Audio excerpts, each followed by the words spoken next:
Hello, CPAC world. Welcome to another great edition of CPAC Live. The ACU team has really enjoyed trying to figure out a way to communicate with all of you in this era of Chinese Corona. I'm going to keep calling it Chinese Corona. I keep getting corrected that that's actually not its official name, but as far as I'm concerned, some version of that should be its official name. And I think it's how we'll refer to it looking back on this. And one day soon, we will look back on it. And one of the things about this moment that concerns people is what kind of a big out of control government can do. And there's a lot of questions that conservatives are asking themselves. But if you want to find all the different platforms where you can watch this show and be a part of the conversation, you can always go to our website, which is always the best way to get on the show at conservative.org. And that is a very easy way to access the show. But good news is we're now streaming on Twitter, YouTube, and Facebook Live. So if those are better ways and more convenient ways for you to access the show later this week on Friday at 3:30, you should absolutely do that. Make sure you're following us on Twitter at CPAC to watch all the updates on what we're going to be doing with the show. And we have a great show coming to you on Friday. But first off, it is my great honor to be able to welcome to the conversation and to our show Andy McCarthy. Now, you all know Andy because you see him on your TV sets all the time as he tries to make sense of the morass that is sometimes the federal prosecutorial system, if we might call it that.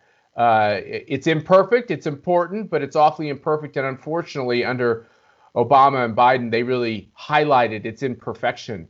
Andy is an author. You can see the great book behind him, Ball of Collusion, and contributing editor at National Review. And Andy, as all of our watchers know, you had senior positions at the Department of Justice. You maintain, I assume, lots of friendships with these honorable career prosecutors. And you wrote a great article on Monday about the real American tragedy and the trampling of the civil liberties of General Mike Flynn. Can you tell our audience about your perspective? Well, Matt, thanks so much for having me. And I'm glad you invoked that word morass in your introductory remarks, because if there's ever been a morass, it's the prosecution of General Flynn. It's a really confused and intricate story, but I always find that the easiest way to understand it is to understand what they were trying to accomplish. That is, what was the government officials from the Obama administration and the FBI and the Justice Department, particularly the FBI, carrying into the Trump administration, what it was that they were trying to accomplish. And I think if we get that down, then everything else kind of falls into place. And what I like to say is that General Flynn was not the objective, he was the obstacle. And what I mean by that is that the goal here by the Obama administration and the FBI carrying through the Trump administration was something that you would think would be very difficult as a matter of constitutional law. They wanted to sustain, to continue the investigation of President Trump, which is what it was, into the Trump administration, which is a very difficult thing to do, because once President Trump is in the Oval Office, as the chief executive, he has the power to shut down investigations. So if you think about it, from their perspective, it was a pretty audacious thing that they thought that they would be able to pull off. And I think the real obstacle to that was General Flynn, because unlike a lot of the people that the president brought in with him, they had very high caliber staffers in a number of ways, but they were kind of light as far as intelligence and national security experience was concerned. And General Flynn was very much the exception as far as that's concerned. He was a longtime intelligence pro. Aside from being a heroic 33-year combat commander for the United States Army and a real innovator in battlefield intelligence, he had also run the Defense Intelligence Agency. He knew how the intelligence community worked. He knew how it interacted with the FBI. And it's simply inconceivable that you could have continued an investigation with him as national security advisor without him knowing in very short order that they had investigated the Trump campaign in 2016 And unbelievably, they were continuing to investigate Trump and the people around him, even into the administration. And we need to remember that at the time they were looking at Flynn, and at the time Flynn came into office, the FBI and the Justice Department had already once gone to the FISA court to obtain surveillance warrants on Carter Page, which allowed them to do a broader investigation of the Trump campaign. When the president came in, I believe the day before he entered office, they got the second 90-day warrant, and they got two more even after the administration began. So I think what they were trying to do was remove Flynn. And if they could do that, then I think they felt more confident they could continue the investigation. Let's think through this just very quickly. So the theory of your article, I want to expand it a little bit. What the Obama-Biden team, and it's impossible to think, for me anyway, to think about these FISA warrants without knowing that it went very high up and people were aware of them. These are not small little things that don't go up some kind of chain of command. And and feel free to correct me, Andy, if you think I'm wrong about any of this. But no, Matt, you're not only right about that. It's important to distinguish. Criminal investigations are done to vindicate the rule of law in court, which is why we want to keep politics out of them. Counterintelligence is done only for the president. That's right. It's not done for the courts. It's not done for the rule of law. It's done to support the president's national security mission to protect the country. And what the Obama team and what President Obama believed is that even the very election of Donald Trump, but his ability to actually start his administration off, as all these other presidents have been able to start, was a real threat to what the values they believe in. They took extraordinary steps. But let me take a step back. Carter Page never indicted, never part of the Mueller investigation. You know, you could like Carter Page, you could not like Carter Page, you could have an opinion on Carter Page, but you can't say he's a criminal, and you can't say he colluded with Russia. They go through Carter Page because they're always in search of a bigger target. Why do they go after Mike Flynn? What you're saying is they go after Mike Flynn because they kind of figured, and James Comey basically said this in an interview that I retweeted, they basically knew there were a lot of people who were new to government, they were outsiders, they didn't know how the game was played, and so they just sent some lawyers over there to talk to Mike Flynn, and they were doing things they would never have done under a different administration. They broke all these protocols. Why? They were trying to get the big target. Yeah, and this was the obstacle to getting the big target. And it's good that you mentioned that they sent the agents over to see him. That was a complete violation of protocol, as Jim Comey himself, as you mentioned, admitted it. Yeah, he bragged about it. When you want to interview a member of the president's staff and you're the FBI, you can't just tootle over to the White House and say, we're here. The FBI has to go through, this is what's supposed to happen, has to go through the Attorney General, who consults with the White House counsel so that everybody's got their eyes open. The Justice Department knows what the FBI wants to do and why. The White House knows so that if any legitimate interest of the president is at stake in connection with the investigation, the White House counsel can be present. If they have a subject that they want to talk to, that person can be told what the nature of the investigation is, whether the person should get counsel. Everybody has their eyes open. The FBI didn't want everybody to have their eyes open here because, number one, they didn't have a factual predicate that would pass the laugh test to investigate Flynn. In fact, we now know they had actually closed the investigation all but ministerially a few days before they went ahead with this interview. And they obviously knew that if they had triggered the Attorney General, then it was Sally Yates, but if they had triggered her obligation to go to Don McGahn, who was the White House counsel, and Reince Priebus, who was then the chief of staff, and say to them, we want to send FBI agents over to talk to Flynn. We really don't have a counterintelligence basis to do it. It's absurd to think there's a criminal basis to do it, but we'd just like to talk to him. That would never have been allowed to occur. They would have shut it down. So what we're basically saying is they broke all the rules and guidelines in order to ensnare Mike Flynn. And I think that the thing that's amazing is you look back at the coverage of Mike Flynn walking into the federal courtroom, agreeing to this plea deal. It was really shocking for those of us who considered ourselves friends of Mike Flynn. Can you take us back? There was this conflict between the vice president, Mike Pence, who went to the president and said, look, I think Mike Flynn is not being truthful with us. Now go forward, and Mike Pence is kind of rethinking some of those opinions he had at the time. What's your perspective on where that sits and why there was a transgression previously? Yeah, I've always been very suspicious of that part of the story, Matt, just because there was no reason for Flynn to lie to the vice president, because the transition, the Trump transition, knew that Flynn was having these discussions with Kislyak, who was the Russian ambassador.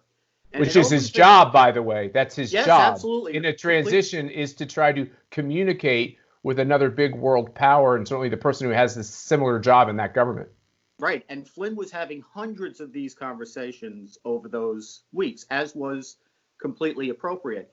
I've always thought, Matt, this is kind of an overlooked thing in this story, but the issue was, what they turned the issue into was whether Flynn mentioned or whether the sanctions that Obama had imposed on Russia were discussed between Flynn and Kislyak.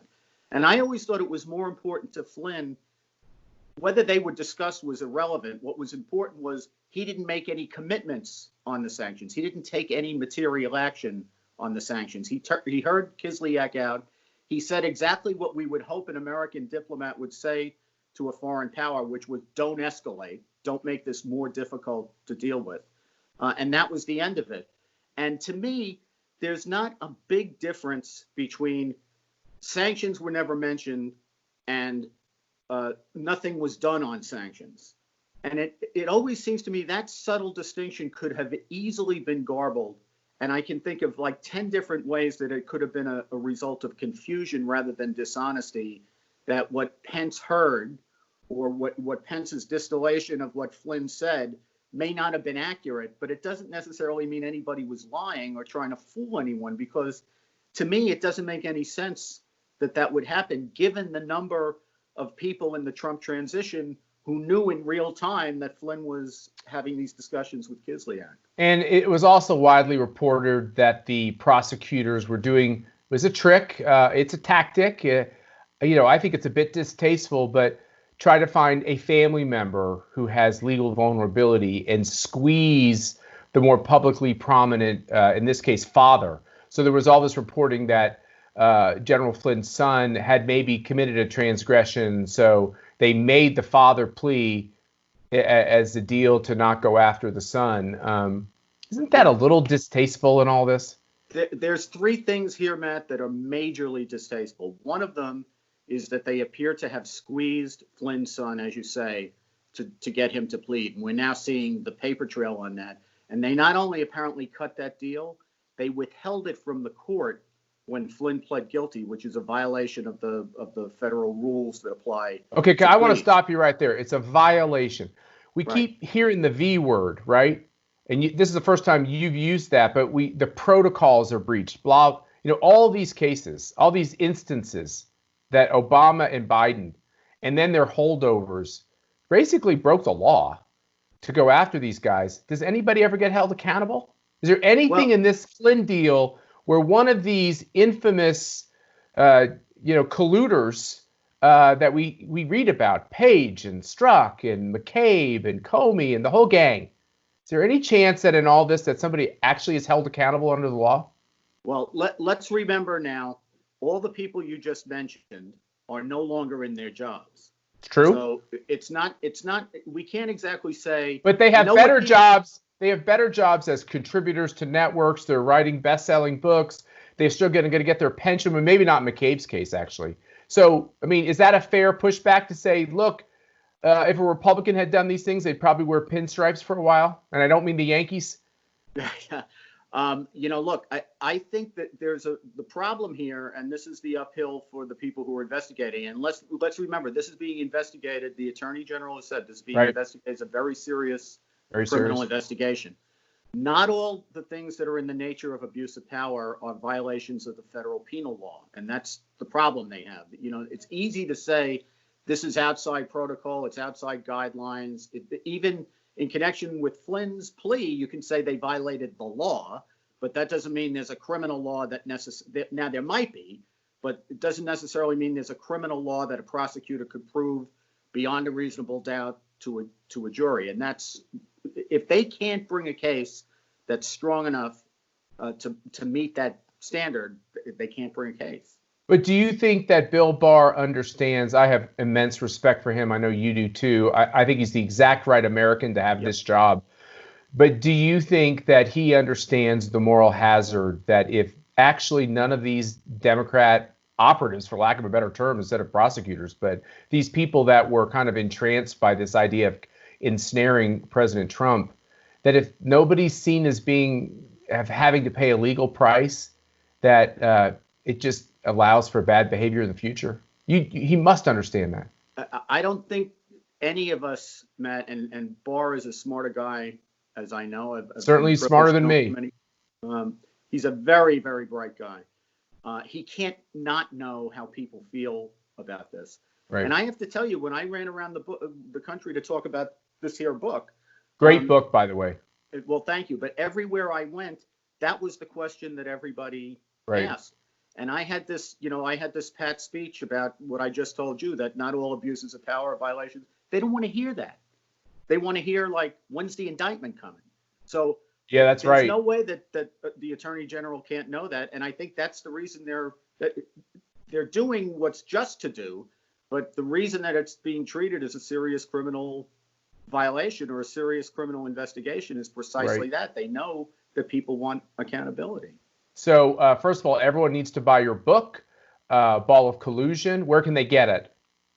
Well, I write my books for Encounter Books, which has a terrific website, and it's available on Amazon and where they sell conservative books. So you may have to go to a dungeon to find it. But that's right. Probably soon to be illegal. But yeah, everyone should buy your book. And I will just tell you, as a former White House political director, I find it just so consistent that the only White House political directors, knowing that they switched between Democrat and Republican ever since Ronald Reagan, the only White House political directors that ever get called up to testify in front of Congress, that ever have to appear before special counsels, are Republican White House political directors. And if we're going to run this country in a way, and Congress is going to allow the fact that only Republicans go to jail, only Republicans who work for presidents get indicted, we're going to wonder why really good conservatives refuse to serve. And I know you understand that. I know our listeners understand that. Andy McCarthy, you're a national treasure. We really appreciate you joining us today. I hope you'll come on again. And thanks for joining us on CPAC Live. We're going to be right back after this short video. I sent them.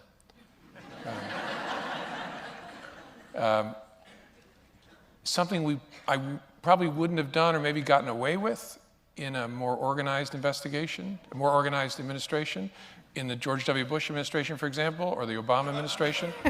The protocol, two men that all of us have perhaps increased appreciation for over the last 2 years.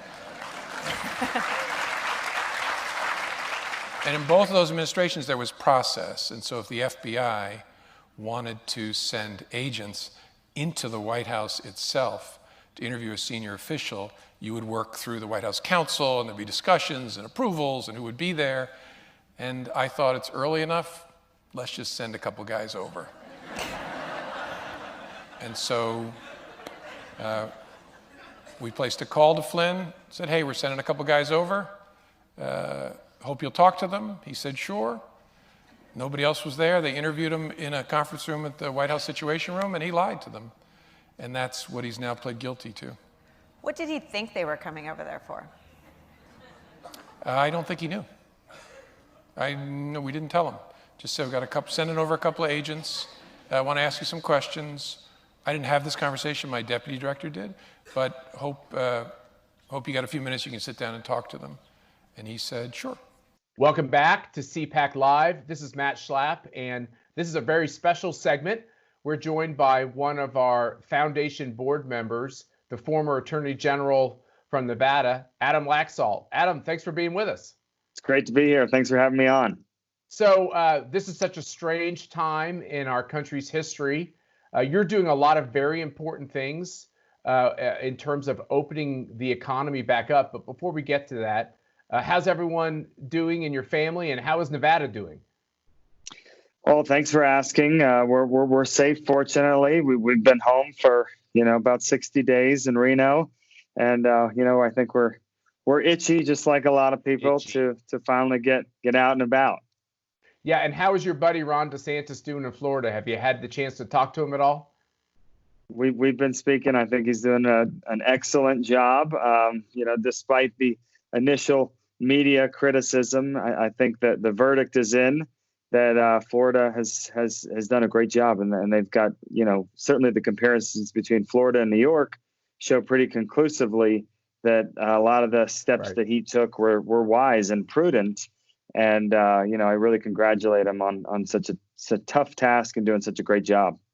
Well, your job is to get him on our show, okay, Adam? But what the Schlapp family's going to do is we're going to get to Florida because we're itchy too at the soonest possible time because actually we trust that Governor DeSantis is doing the right things in Florida. But we have all these questions, and the Attorney General of the United States, Bill Barr, came out with some guidance and directives about what some of these blue state governors are doing to really crack down on people of faith and to really kind of make us feel even more fearful about this moment of Chinese corona. What are you doing about this? Well, you're right, Matt. I mean, Attorney General Barr has stated quite clearly that the Constitution is not suspended in times of crisis. In fact, I would argue that the founders knew exactly what they were doing when they enshrined these liberties into the Constitution so that they could survive times of crises and the natural instinct of a political leader to take as much power as they can when there is a time of crisis. So, I'm happy, and a lot of Americans are happy that he has laid down that marker, that the bottom line is government does have the ability to do a lot of things to keep its citizens safe. And certainly state governments and governors are at their peak to be able to keep their citizens safe. But there is still a line in there. There is a balance of which the government still cannot cross, no matter how severe the circumstance. And these liberties need to be preserved. And we filed we believe, a landmark lawsuit just a few days ago in Wisconsin. And we are challenging on 3 constitutional grounds that the governor there simply went too far in impinging on these rights. And we think it's an important case that if it's successful, it will provide a blueprint, a model for others to point to. See, these are the areas which even in a pandemic you can't infringe upon. So Adam, the state of Wisconsin, Governor Evers, who beat Scott Walker, has, in your opinion, and I think most sane people's opinion, a very overly broad, a bit panicky stay-at-home order that basically discriminates against churches. Yes. So one of our challenges is the freedom of religion, and our essential that they put a 10-person cap on any right to go to a church or a synagogue or a mosque. And meanwhile, there is no cap on going to Costco, or if you're from Wisconsin, Menards and some of those local stores. And so our argument is that if there's a safe way for people to go into other venues, then you cannot put a 10-person cap on a church. Churches should be allowed to find safe ways with social distancing to allow their parishioners or their members to attend a service. And, I would add that for most faith, the communion of the particular parish is an essential piece of exercising that faith. And so that's what our argument is, that it's a fundamentally discriminating act of what's happening in particular with the right to practice your religious faith. But as conservatives are trying to figure out how to approach these issues, they want to make sure they don't do anything. Look, I'm a Christian, you're a Christian. We don't want to do anything that brings harm to someone else. So these are real issues that each one of us, as kind of our own government for ourselves, has to determine, okay, what makes sense? It seemed like what Attorney General Barr said is you can't hold a religious institution to a higher standard than you hold like Sam's or Costco. But I think you're saying even a step further, we should scrutinize the very fact that the government could ever come in and dictate to a church or people, a community of faith, how they worship and in what physical way they worship? Yeah, the religious liberty lawsuits that you're hearing about to date are typically about drive-through religious services and things like that. This argument is broader, and it simply says that if people can go out and about and do various things that the government determines essential, like for example, in Wisconsin, you can go to Total Wine and buy beer and wine, right? If that is deemed essential, then going to church is essential. Absolutely, right? And so it's funny because I've done a few interviews and I've got some pushback on, well, isn't the ability to go into a store and get food more essential than going to church? And I said, not to my belief, certainly not to the framers' belief and to our constitutional system. But this is what we face when we're trying to protect our fundamental liberties. That this is a New York reporter in a big publication, and he really felt that was a more essential thing. And my Adam, argument, why didn't you push back and tell that reporter that isn't it more essential for us to go to church than it is for a reporter to be able to have the right to the free press and report whatever they want to do? Interesting. Yeah. Well, you have the whole bread of life thing too, which I didn't get into with this particular reporter. Flesh is true flesh, right? Now, these are secular folks have a hard time understanding the religious teachings that so many of our founders just accepted as part of life, and as our society becomes more secular.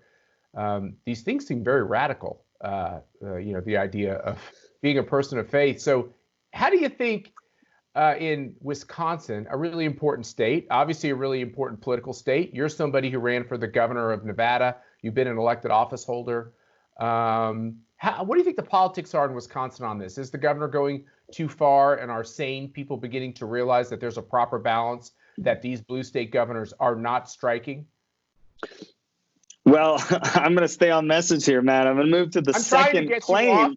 Okay. But it's going to fit, which is our second main claim is that the right to assembly is a foundational aspect of our system as well. And there's a Chief Justice story that said, if being able to express your right in protest isn't the most foundational thing of Western civilization, then not much is. And so where I think these governors are going to get in real trouble is when they are not allowing the right to protest. I mean, I think instinctively we must all understand that we have to be able to challenge anything the government is doing. And so some people may think it's going too far. Some people may think it's just right. Some people may think we have to land in the middle, but we have to let the people speak about it, to assemble about it. These orders in Wisconsin, if you're going to follow them by the letter of the law, Matt, I can't come to your house and add 2 other people from ACU, and we can't have a